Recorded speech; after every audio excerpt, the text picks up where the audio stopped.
আসসালামু আলাইকুম। ওয়ালাইকুম সালাম। ভালো আছো? আছি, আল্লাহ ভালো রাখছে। ইউসুফ মিয়া কই যাইতেছ?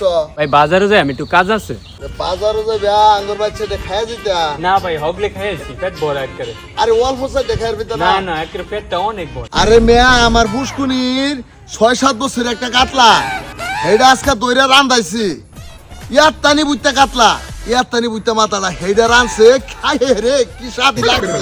হেলি কেমন তোমার হাতছি? হাই হাই হাই হাই রে, কি সর্বনাশ করলাম। এইরকম কাম মানছে হরে, মন চাইতাছে জুতা খুললা নিজের গালই বাইরাই। এই ইউসুফ ভাই কি হইছে বুঝলাম কি না। হইছে ভাই? বারাবা তো সাইদা থইলাম। বুঝলাম না কি হইছে তোমার। খুকা ভাই আছে না, খুকা ভাই আমারে জিগাইতাছে কই যাও, আমি কই বাজারে যাইতাছি। বলে সাইডা খায়া যাও, আমি কই না খাইতাম না, পেট ভরা। আবার কো খায়া যাও, পেট খিদা থইয়া কইতাছি পেট ভরা, খাইতাম না। পরে আমারে কইতাছে তার পুকুরতে 7 বছর বয়সের একটা কাতলা উড়াইছে, ওইটা পাক করছে, ওইটাতে আমারে হাতছিন খাইবার লাগিয়া। কওয়ালা এই দুন কাম মানছে হরে, নিজের তো মুরাত নাই কাতলা কিনা খাইবার, বেড়া হাতছে এটাও বাদ দিলাম। একটা কাম হল তুমি বোকা ভাইয়ের বউ রাতে রান্দা যে সাপ একবার যা খাইছে আর জীবনে বলতো না।